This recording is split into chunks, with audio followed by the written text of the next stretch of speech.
Hello everyone, welcome back to trading with Groww. मैं हूं आपका दोस्त असीम सिंघल एंड आज हम डिस्कस करने वाले हैं WD ज्ञान के बारे में। जी हाँ, ये वही ज्ञान है जो इन्होंने बहुत अलग अलग तरीके की ट्रेडिंग करी है। He used to believe on trigonometry, on geometry, even on astronomy and उसके बेस पे वो ट्रेडिंग करते थे। तो आज मैं आपको उनकी 2 स्ट्रैटेजीज भी बताऊंगा, बट एज यूजुअल आगे बढ़ने से पहले make sure that you like this video and do subscribe to our channel. चलिए शुरू करते हैं आज की वीडियो।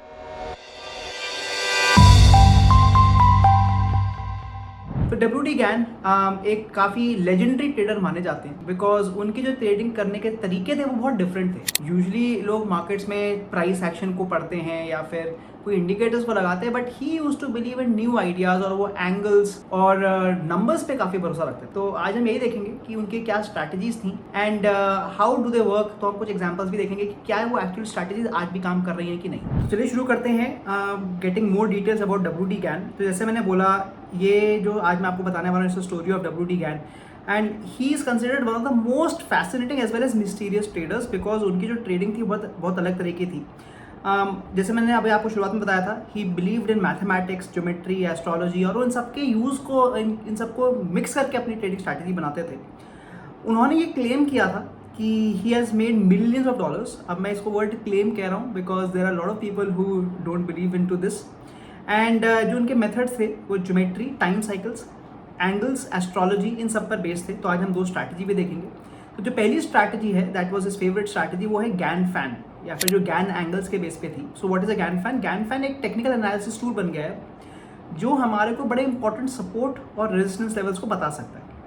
एंड इस पे वो अलग अलग एंगल्स बनाते थे starting from the swing low to the swing high, and उसके बेस पर वो ट्रेड करते थे। Basically he was trying to predict the patterns और उनका मानना था कि जो मेजर लाइन है, जो मेन आपकी लाइन है, that is the central line, जिसको वो 45 डिग्री एंगल पर करते थे, या इसको हम बोलते थे 1:1 प्राइस टू टाइम। और उसके बाद वो एक्स्ट्रा लाइंस को बना देते थे विच इज़ 2:1, 3:1, 1:2, 1:3, ऐसे उनकी पूरी की पूरी लाइनें बन जाती थी। एंड ये हमारे एक इंपॉर्टेंट सपोर्ट या रेजिस्टेंस के लेवल्स बन जाते थे। The major strategy was trend following. तो वो ये मानते थे कि अगर जो आपका प्राइस है वो ये 1-on-1 लाइन, 1:1 लाइन, मतलब जो 45 डिग्री की लाइन है, अगर इसके ऊपर है तो एक बाइंग अपॉर्चुनिटी है और इसके नीचे तो सेलिंग अपॉर्चुनिटी। बड़ी सिंपल स्ट्रैटेजी हो गई, जैसे कि हम लोग सिंपल मूविंग एवरेज की कहते हैं कि अगर स्टॉक आपका सिंपल मूविंग एवरेज के ऊपर है तो बाय कर लो, उसके नीचे तो सेल कर लो। Very basic strategy. बट जो उनकी जो ज़्यादा अच्छी स्ट्रैटेजी थी, those were breakouts and reversals. तो ब्रेकआउट्स उनका यह था कि अगर इनमें से कोई भी लेवल जो है अगर वो टूटता है तो आप ब्रेकआउट स्ट्रैटेजी कर सकते हैं। And you can also play for reversals कि अगर मार्केट नीचे आ रहा है और अगर इनमें से किसी एक लेवल पर टच कर रहा है और उसको तोड़ नहीं पा रहा, तो हम एक रिवर्सल एंट्री भी कर सकते हैं।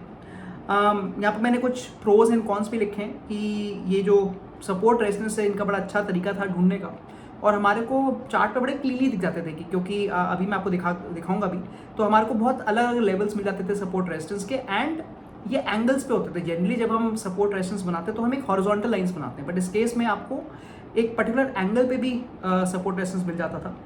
But the problem again was that at the end of the day this is also based on probability. तो कोई गारंटी नहीं है कि अगर आप स्ट्रैटेजी करेंगे तो हमेशा प्रॉफिट आएगा ही आएगा। तो मैं आपको पहले एग्जाम्पल दिखाया था, and it can work on any time frame. So I am just showing you one example. Let's say मैं आपको निफ्टी का चार्ट दिखा रहा हूँ on a 30 minute time frame. तो कैसे हम इसको लगाएंगे? सबसे पहला स्टेप जैसे यहाँ पे लिखा भी हुआ है, so I go through step by step. First step is to find the swing low and the swing high because that's the main point. And clearly हम देख सकते हैं कि this is a clear swing low. ये जो बड़ी green candle है उसका low is a clear swing low. And अगर हम इस दिन तक की बात करते हैं तो ये हमारे क्लियर स्विंग हाई है। So we have found our swing low and swing high, that is step number 1। Once we found out the swing low and swing high, तो आप लेफ्ट साइड में जाइए और यहाँ पर आपको गैन फैन का एक ऑप्शन मिल जाएगा।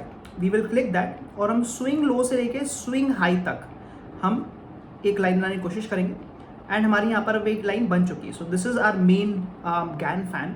और आप देखेंगे ये जो स्विंग लो से स्विंग हाई का है वो 1/1 लिखा हुआ है because that is our 45 degree angle. And then we are getting all the different जो हमारी लाइन्स बन गई ऑटोमेटिक बन गई हैं, 1:2, 1:3, ये जितनी भी लाइन है अब हमारा ये सॉफ्टवेयर बना रहा है। तो हाउ डज इट वर्क? पहले तो हम देखते हैं कि क्या ये एक्चुअली काम कर रहा है कि नहीं। As you can see here, हमने इस लेवल से इस लेवल तक बनाया था, बट क्लियरली उससे पहले भी आप देखेंगे तो ये जो 5 कैंडल है, ये जो लोएस्ट लेवल है 8/1 का, उसको नहीं तोड़ पाई। तो ऑलरेडी दिखना शुरू हो रहा है कि yes, Gann fans are working and ये एक इंपॉर्टेंट हमारे सपोर्ट जोन की तरह काम कर रहे हैं। अब हमारी इसमें स्ट्रैटेजी क्या बनती है? The first strategy was very basic कि अगर आपका जो स्टॉक है वो 1:1 के नीचे तो हम सेल करेंगे, उसके ऊपर तो बाय करेंगे। तो हम देख सकते हैं कि इसके नीचे जैसी स्टॉक आया it has been falling down, मतलब हमारे को यहाँ पे एक सेलिंग अपॉर्चुनिटी मिल सकती थी। So that is a very basic strategy. But जो उन्होंने थोड़ी बेटर स्ट्रैटेजी बताई वो थी जो ब्रेकआउट या ब्रेकडाउन की। So his first idea was कि अगर आपका इनमें से कोई इंपॉर्टेंट लेवल टूट जाता है तो हम वहाँ पर एक ब्रेकआउट ट्रेड ले सकते हैं। तो आप देख सकते हैं यहाँ पर जब ये लेवल टूटा the market continue to go down. So that was the first strategy. And जो मेरी फेवरेट स्ट्रैटेजी इसमें वो है रिवर्सल स्ट्रैटेजी। दैट मीन्स कि जितने भी लेवल्स हैं we can consider them as very strong support and resistance. तो यूजुअली मैं क्या ट्रेड करता हूँ कि अगर लेट्स से इसने इस लेवल को तोड़ा, I will wait for the pull back, और अगर वो पुल बैक उसी जोन को आकर अगर वो वहाँ पर सपोर्ट या रेजिस्टेंस का काम कर रहा है, दैट मीन्स मेरे को दोनों कंफर्मेशन मिल गई, एक ब्रेकआउट भी आ रहा है एंड उसके बाद वही जोन जो है वो एक सपोर्ट या रेजिस्टेंस का काम भी कर रहा है। तो मैं इस पॉइंट पे जैसे ही ये रेड कैंडल बनी यहाँ पर सेलिंग का सोच सकता था and I could have gone for the trade. अब अच्छी बात क्या है इस पूरी के पूरे सिस्टम में कि आपको यहाँ पर टारगेट ढूंढने की जरूरत नहीं है, because the targets are also here. आप इसी लेवल को जो भी उसका नियरेस्ट लेवल है that can be your target 1 and the other level can be your target 2। तो हम इस तरीके से ट्रेड कर सकते हैं and once you have taken the target obviously हम अपना स्टॉप लॉस भी कैलकुलेट कर सकते हैं। यूजुअली आप देखेंगे कि अगर मैं इसके बेस पे स्टॉप लॉस को कैलकुलेट करूँगा बहुत दूर हो जाएगा बिकॉज दिस इज टू फार। तो यहाँ पर मैं रिवर्स इंजीनियरिंग करूँगा कि जितना भी मेरा टारगेट है, क्योंकि मेरे को टारगेट का लेवल पता है कि मेरा टारगेट कितना दूर है, तो मैं उतना ही जोन मतलब जितना ये टारगेट के पॉइंट्स आ रहे हैं, मान लो कि मेरे टारगेट के 50 या 100 पॉइंट आ रहे हैं तो मैं उतना ही दूर का अपना एक स्टॉप लॉस भी ले लूँगा। So that is how we can trade the entire system. पहले ब्रेकआउट का वेट किया, फिर पुल बैक देखा कि क्या उसी जोन पे आ रहा है, then going for the entry and उसके बाद हमने टारगेट के बेस पे अपना पुराना स्टॉप लॉस भी ढूंढ लिया। एंड ऑब्वियसली हम यहाँ पे ट्रेलिंग कर सकते हैं। दैट मीन जैसे ही मेरा पहला लेवल टच होता है तो मैं अपने स्टॉप लॉस को यहाँ से शिफ्ट करके अपने एंट्री प्राइस पे ले आऊँगा ताकि मेरा इस ट्रेड में लॉस ही ना हो। So that was the first strategy जो मैंने आपको बताया using the Gann fans. Let's go forward and the second thing that he used to do और that he used to follow was based on time cycles. तो उसमें वो क्या करते थे, अगेन ही वुड फाइनलाइज और he would see what is a impulse move. Impulse move मतलब वही कि एक स्ट्रॉन्ग मूव आई है किसी भी डायरेक्शन में एंड उसके बाद अब हम यहाँ पर टाइम मतलब नंबर ऑफ बार्स के बेस पर वो देखते थे कि कहाँ से एक अच्छा रिवर्सल ट्रेड आ सकता है, कहाँ से मार्केट में अच्छी मूवमेंट आने के चांसेस हैं।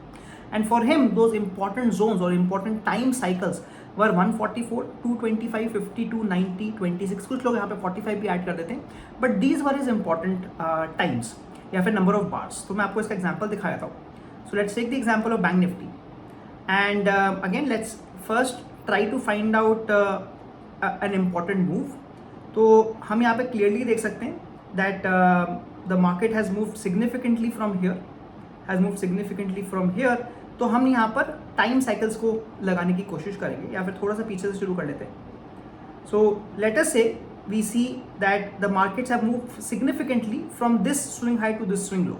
तो अब हम यहाँ पर टाइम साइकिल्स कैसे लगाएंगे, तो again on the left side आप यहाँ पे आइए and you can click the date range and मैं इस डेट से अब लगाना शुरू करूँगा। सो मैंने यहाँ से क्लिक किया and I am going to around 26 bars. तो देखिए मैं यहाँ 26 बार्स पे आ गया हूँ बिकॉज द फर्स्ट इंपॉर्टेंट जो टाइम साइकिल है that is 26 bars.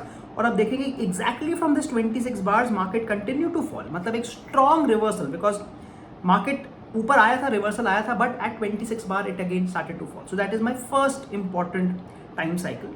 Let's make one more. Second one is 52, तो आइए 52 तक ले चलते हैं इसको। So this is approximately 52 and you can again see कि market had taken the reversal here. Let me just show it to you. Market ने यहाँ पे रिवर्सल लिया था, but again because of this 52, क्योंकि ये मानना था ज्ञान का, मतलब market continued its journey on the down side. मतलब again an important time to think कि कहाँ पर मार्केट मूव कर सकता है। And let me show you one more example जहाँ पर मैं थोड़ा बड़ा ले लेता हूँ, let's say 144। So from the same place I go for 144 bars now, somewhere here और आप देखेंगे exactly from 144 bars the market has again taken a very very strong reversal because यहाँ पे आप देखेंगे market was clearly coming down और exactly from 144 bars it has started to go up.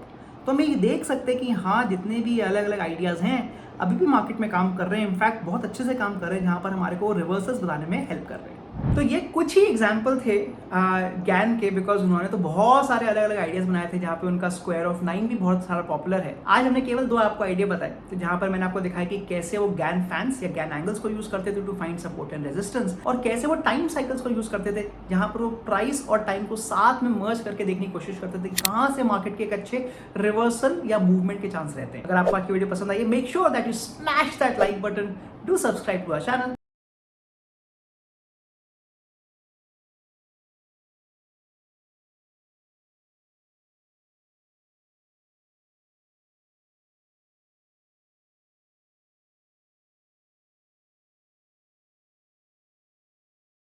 Investment in securities market are subject to market risks. Read all the related documents carefully before investing. Please read the risk disclosure documents carefully before investing in equity shares, derivatives, mutual fund, and or other instruments traded on the stock exchanges.